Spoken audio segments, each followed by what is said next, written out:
Hello, നമ്മളിനി ACTയിൽ നമുക്കിനി പഠിക്കാനുള്ളത് നമ്മുടെ 4th മോഡ്യൂളാണ്. അപ്പോൾ നമ്മൾ 3rd മോഡ്യൂൾ കഴിഞ്ഞു. 3rd മോഡ്യൂളിൽ നമ്മൾ പഠിച്ചത് നമ്മുടെ മിനറൽ അഡ്മിക്സ്ചേഴ്സും അതുപോലെ തന്നെ കോൺക്രീറ്റ് മിക്സ് ഡിസൈനുമാണ് പഠിച്ചത്. പിന്നെ fresh properties of concrete already നമ്മൾ 2nd മോഡ്യൂളിൽ നമ്മൾ ഡിസ്കസ് ചെയ്തിട്ടുണ്ട്. ഇനി നമുക്ക് പഠിക്കാനുള്ളത് നമ്മുടെ കോൺക്രീറ്റിൻ്റെ ഹാർഡൻഡ് പ്രോപ്പർട്ടീസ് എന്തൊക്കെയാണെന്നുള്ളതാണ് നമുക്ക് പഠിക്കാനുള്ളത്.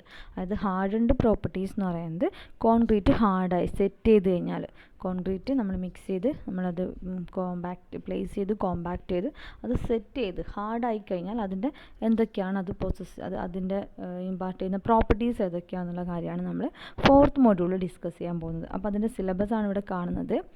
നമുക്ക് പഠിക്കാനുള്ളത് പ്രോപ്പർട്ടീസ് ഓഫ് ഹാർഡൻഡ് കോൺക്രീറ്റ്. അതിനകത്ത് പഠിക്കാനുള്ളത് strength, compressive, tensile and flexural strength, then elastic properties, modulus of elasticity, creep, factors affecting creep, effect of creep, shrinkage, factors affecting shrinkage, plastic shrinkage, drying shrinkage, autogeneous shrinkage and carbonation shrinkage. ഇതൊക്കെയാണ് നമുക്ക് പഠിക്കാനുള്ളത്. അപ്പോൾ hardened property of concrete എന്ന് പറയുന്നത് എന്തൊക്കെയായിരിക്കും വരിക?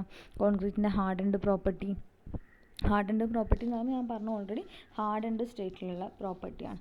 Okay, ഹാർഡായി കഴിഞ്ഞാൽ concrete strong ആയി കഴിഞ്ഞാലുള്ള പ്രോപ്പർട്ടി. അപ്പോൾ അതിനകത്ത് ഹാർഡൻഡ് പ്രോപ്പർട്ടി ഓഫ് കോൺക്രീറ്റിനകത്ത് മെയിനായിട്ട് വരുന്ന ഒരു സംഭവം എന്ന് പറഞ്ഞാൽ അതിൻ്റെ സ്ട്രെങ്ത്താണ്. കോൺക്രീറ്റിൻ്റെ സ്ട്രെങ്ത് ഓഫ് കോൺക്രീറ്റ് ആണ്. പിന്നെ അതിൻ്റെ ഇലാസ്റ്റിക് പ്രോപ്പർട്ടി ഓഫ് കോൺക്രീറ്റ് ആണ് സെക്കൻഡ് വൺ എന്ന് പറയുന്നത്.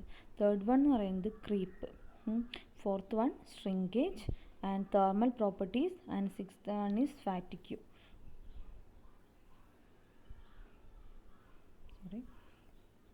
അപ്പോൾ കോൺക്രീറ്റിൻ്റെ ഹാർഡൻഡ് പ്രോപ്പർട്ടീസാണ് ഇതൊക്കെ. എന്തൊക്കെയാണ്? Strength, elastic properties, creep, shrinkage, thermal property and fatigue. അതൊക്കെയാണ് കോൺക്രീറ്റിൻ്റെ ഹാർഡൻഡ് പ്രോപ്പർട്ടീസ് എന്ന് പറയുന്നത്. അപ്പോൾ നമുക്കിതിനകത്തുള്ള ഓരോ പ്രോപ്പർട്ടീസും നമുക്ക് ഡീറ്റെയിൽ ആയിട്ട് ഈ മോഡ്യൂളിൽ ഡിസ്കസ് ചെയ്യാം. ഓക്കെ, അപ്പം ഹാർഡൻഡ് കോൺക്രീറ്റിൻ്റെ സ്ട്രെങ്ത് ഓഫ് കോൺക്രീറ്റ് ആണ് അതിൻ്റെ ഫസ്റ്റ് പ്രോപ്പർട്ടി എന്ന് പറയുന്നത്. അപ്പോൾ സ്ട്രെങ്ത് ഓഫ് കോൺക്രീറ്റ് എന്ന് പറയുന്നത് എന്താണ്? Most valuable property. കോൺക്രീറ്റിൻ്റെ ഏറ്റവും മോസ്റ്റ് വാല്യുബിൾ ആയിട്ടുള്ളൊരു പ്രോപ്പർട്ടിയാണ് എന്ത് പറയുന്നത്? സ്ട്രെങ്ത് ഓഫ് കോൺക്രീറ്റ് എന്ന് പറയുന്നത്. അതിൻ്റെ കോൺക്രീറ്റിൻ്റെ ഡ്യൂറബിലിറ്റിയും അതുപോലെ തന്നെ അതിൻ്റെ പെർമിബിലിറ്റിയും അങ്ങനെ കുറേ ഫാക്ടേഴ്സ് എന്തിനെ ഡിപ്പെൻഡ് ചെയ്തിട്ടാണ്? അതിൻ്റെ സ്ട്രെങ്ത്തിനെ ഡിപ്പെൻഡ് ചെയ്യുന്നുണ്ട്. അപ്പോൾ കോൺക്രീറ്റിൻ്റെ മോസ്റ്റ് വാല്യുബിൾ പ്രോപ്പർട്ടിയാണ് അതിൻ്റെ സ്ട്രെങ്ത് എന്ന് നമുക്ക് പറയാൻ പറ്റും.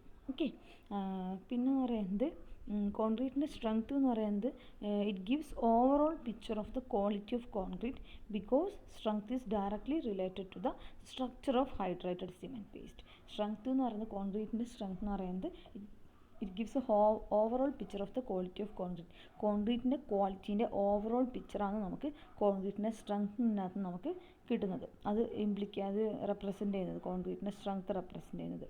ഓക്കെ, എന്തുകൊണ്ടാണെന്ന് വെച്ചാൽ കോൺക്രീറ്റിൻ്റെ കോൺക്രീറ്റിൻ്റെ സ്ട്രെങ്ത് എന്തിനെ ഇൻഡിക്കേറ്റ് ചെയ്യുന്നത്? സിമെൻറ്റ് പേസ്റ്റിൻ്റെ സ്ട്രക്ചറിനെ ഡിപ്പെൻഡ് ചെയ്യുന്നത്. ഹൈഡ്രേറ്റഡ് സിമെൻറ്റ് പേസ്റ്റിൻ്റെ സ്ട്രക്ചറിനെയാണ് അത് ഇൻഡിക്കേറ്റ് ചെയ്യുന്നത്. ഓക്കെ, നമുക്ക് കോൺക്രീറ്റിൻ്റെ സ്ട്രെങ്ത് എന്ന് പറയുന്നത് എന്താണ് പറയുന്നത്? Strength of concrete could be defined as the ultimate load that cause failure or it is resistance to rupture. അതാണ് main important. And its units are force unit divided by area, that is Newton per mm². അത് കോൺക്രീറ്റിൻ്റെ strength എന്ന് പറയുന്നത് ആണ് important property എന്ന് പറയുന്നത്. Strength എന്ന് വെച്ചാൽ എന്താണ്? Ultimate load that cause failure. ഒരു പെർട്ടിക്കുലർ കോൺക്രീറ്റിന് ഫെയിലിയർ ഉണ്ടാവുന്ന ഏത് ലോഡിലാണ് ആ പെർട്ടിക്കുലർ കോൺക്രീറ്റ് ഫെയിൽ ആവുന്നത്, അതിൻ്റെ അൾട്ടിമേറ്റ് ലോഡ്, അതായത് ആ കോൺക്രീറ്റിന് എടുക്കാൻ പറ്റുന്ന മാക്സിമം ലോഡ്, അതാണ് അതിൻ്റെ സ്ട്രെങ്ത്. അതാണ് സ്ട്രെങ്ത്തിനെ ഇൻഡിക്കേറ്റ് ചെയ്യുന്നത്. അതാണ് ultimate load that cause failure ഉണ്ടാക്കുന്ന മാക്സിമം ലോഡാണ് അതിൻ്റെ കോൺക്രീറ്റിൻ്റെ സ്ട്രെങ്ത് ഇൻഡിക്കേറ്റ് ചെയ്യുന്നത്. അല്ലെങ്കിൽ എന്താണ്? Also defined as resistance to rupture എന്ന് കൂടി നമുക്കതിനെ പറയാം. ഓക്കെ, ഇതിൻ്റെ യൂണിറ്റ് നമ്മൾ സ്ട്രെങ്ത്തിനെ നമ്മൾ ന്യൂട്ടൺ പെർ mm², നമ്മൾ സ്ട്രെസ്സിൻ്റെ യൂണിറ്റ് പഠിച്ചില്ല, ഫോഴ്സ് ബൈ ഏരിയ, അതേ യൂണിറ്റിലാണ് നമ്മൾ എന്ത് പറയുന്നത്? സ്ട്രെങ്ത്തിനെ നമ്മൾ റെപ്രസെൻ്റ് ചെയ്യുന്നത് newton per mm². Okay,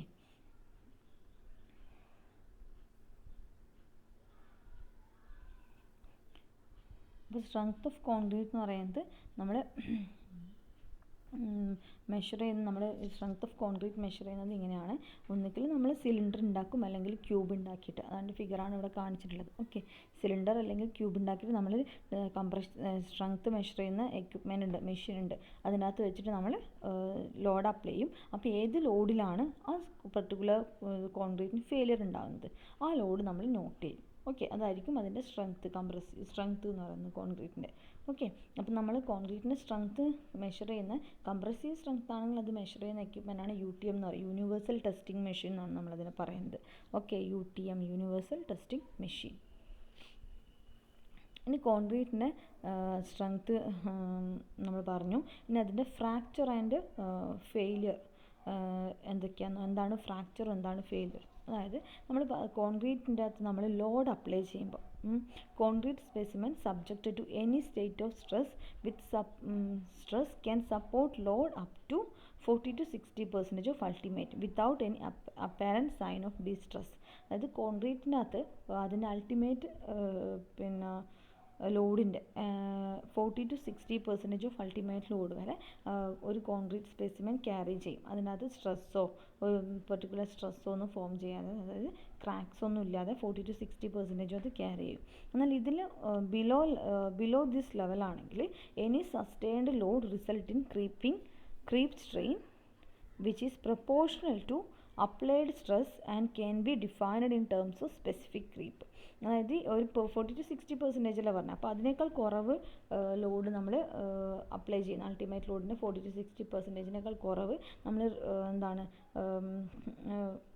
sustained load നമ്മൾ അപ്ലൈ ചെയ്യുന്നു. അപ്പോൾ സസ്റ്റെയിൻഡ് ലോഡിനാണെങ്കിൽ അതിനകത്ത് ക്രീപ്പാണ് ഉണ്ടാവുക.